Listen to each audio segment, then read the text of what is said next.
You are watching The World 24/7 on the NDTV network. I'm Parmeshwar Bava. Let's begin with the top stories you need to know. UK Prime Minister Rishi Sunak has called a July 4th general election a surprise move that gambles his premiership on recent positive economic news, despite his Conservative Party trailing Labour by 20 points in the polls. 60 Indian nationals who were victims of fraudulent jobs have now been repatriated from Cambodia.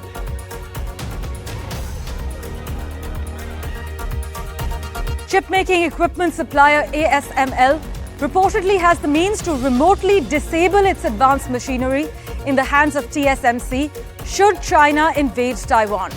This as tensions are high between mainland China and Taiwan, which Beijing regards as a rogue province that it has threatened to reclaim by force.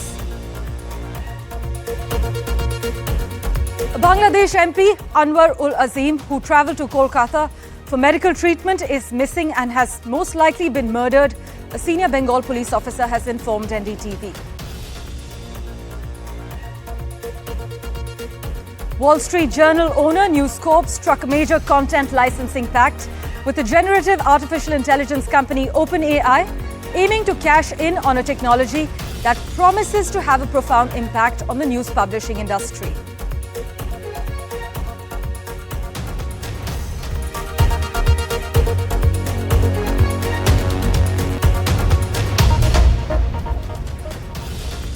Well, a big focus.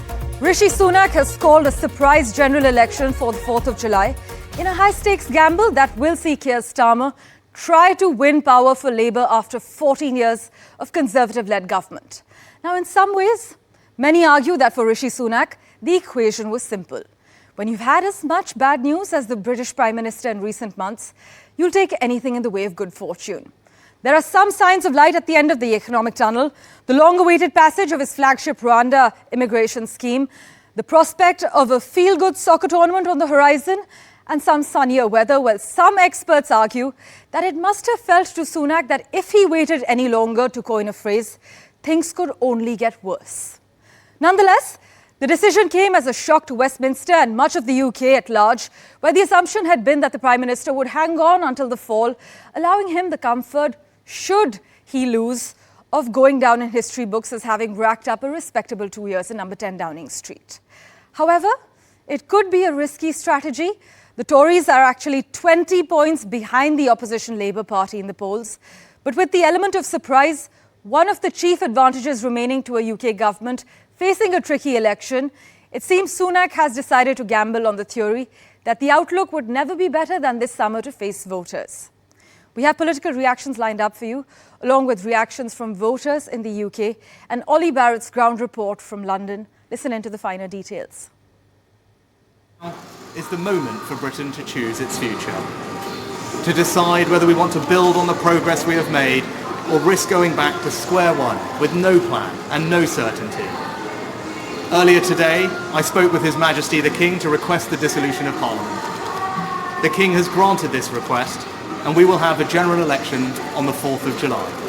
I guess he's just doing it because he wants an early summer holiday because he knows he's going to lose, or he thinks it's a better time to win, if there is one. On the 4th of July, you have the choice. And together, we can stop the chaos, we can turn the page, we can start to rebuild Britain and change our country.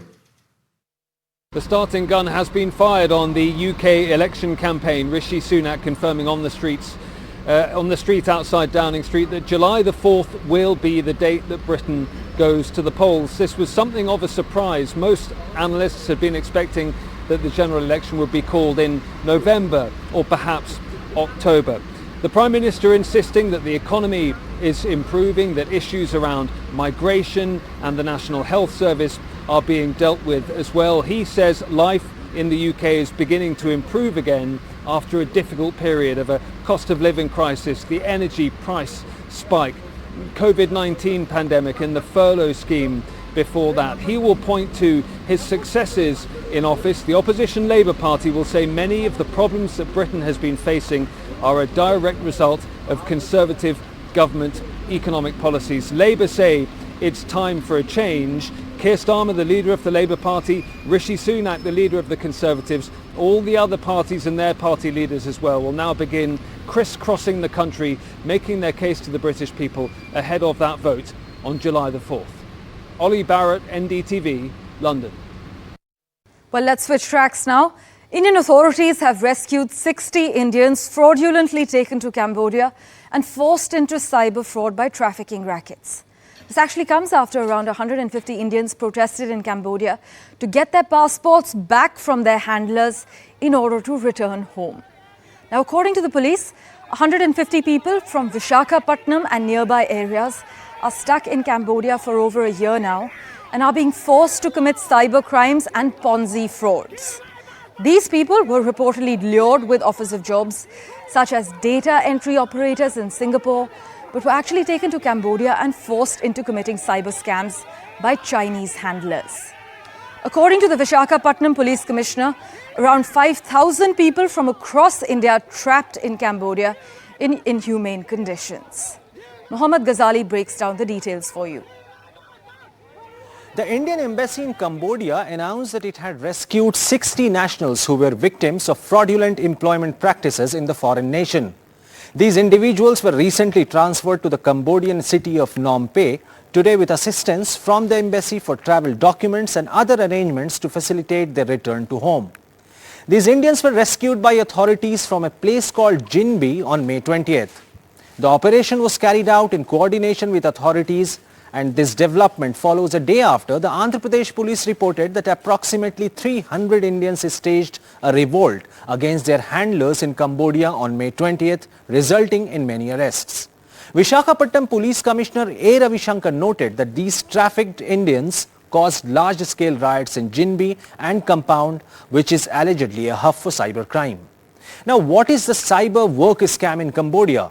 The fake job scam in Cambodia involved allegedly deceiving Indian nationals with promises of legitimate employment opportunities, typically in data entry or similar roles.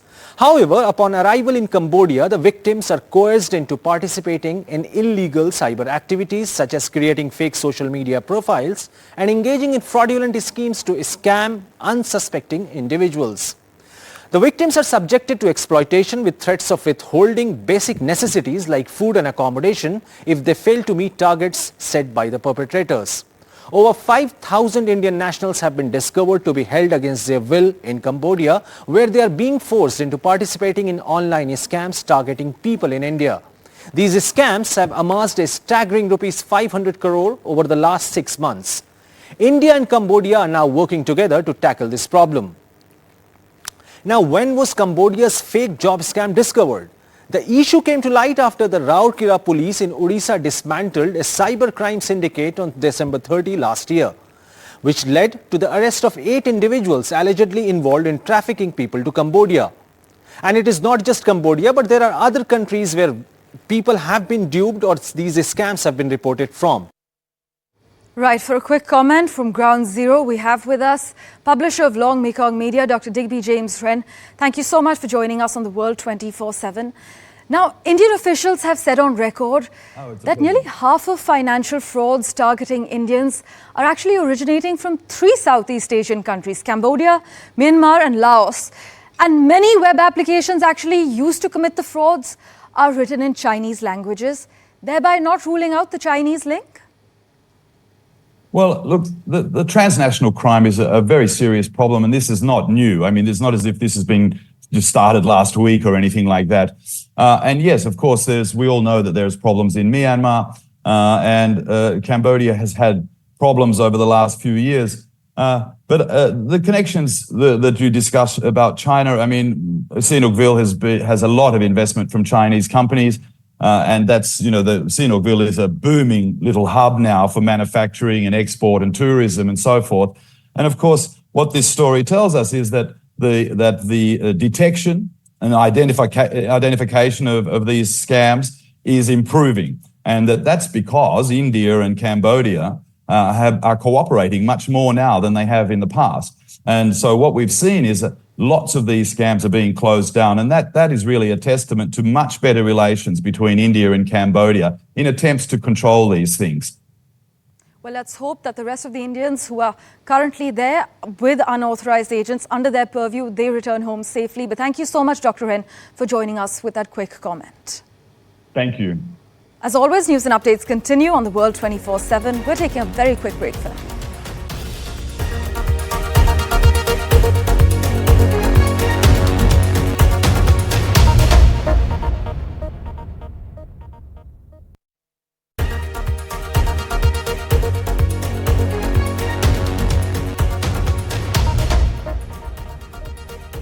Welcome back.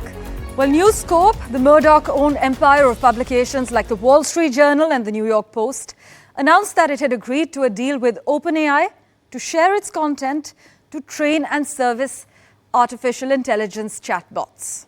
News Corp said the multi-year agreement would allow OpenAI to use current and archived news content from News Corp's major news outlets, including brands in the United States, United Kingdom, and Australia as well.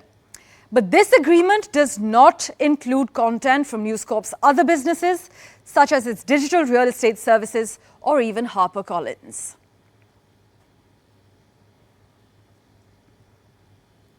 And let's turn our attention now to the political playground in the United States. Well, does it seem likely that the US will have another Trump term? And what is the best case or the worst case scenario from the American perspective and for the rest of the world? Well, here's what American political scientist and global political risk consultant Ian Bremmer told NDTV. Does it seem likely that you are maybe going to have another Trump term? What is the best case scenario? What's the worst case scenario from the American perspective and for the rest of the world? Well, we're 5 months away from the election in the United States. I mean, I can tell you who's going to win the Russian election in 5 months. That's not very hard. I have no idea in the United States. It's a very long time, and the U.S. is still a democracy. It's also very close. Today, Trump has an advantage, a small advantage, probably 60-40 Trump, but I have very low confidence in that projection. What I do have confidence in is that Americans increasingly don't trust the outcome. The United States is the only advanced industrial democracy today that is incapable of actually holding a free and fair election that is seen as legitimate by the whole population.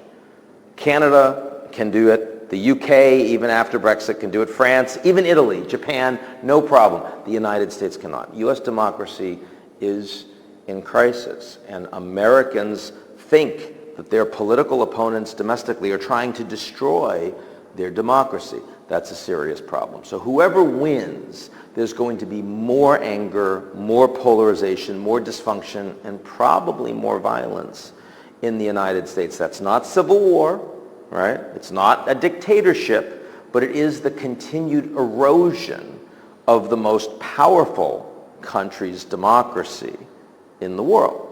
And if you are another country that views the United States as an important partner, your ability to predict how consistent the U.S. will be in its commitments to you is going to get more challenging. If you're an enemy of the United States, the room for operating in a more chaotic environment where the U.S. isn't a consistent leader is an opportunity for you. So that's the big challenge that we see with, yes, the most important U.S. election in a very, very long time. Do you think the biggest question perhaps is, are these really our only choices? For both leaders on both sides, I mean, in terms of their capabilities, in terms of how old they are, in terms of what they represent. Do you think that's also a question in America right now? Well, I mean, it is, again, 5 months away. These are very old men. I mean, one of them could have a major health issue in the next 5 months. We're not sure still that this is the only choice that's going. I mean, unless there's a health incident, it's going to be Biden and Trump, and they're historically unpopular leaders. Unpopular because Biden is so old, unpopular because Trump is so unfit, unpopular also because the U.S. is so polarized that nobody can do well with both sides of the political spectrum. But unfortunately, this is the election that the United States is facing, and people are going to be very, very dissatisfied with either outcome. That's what we're looking at.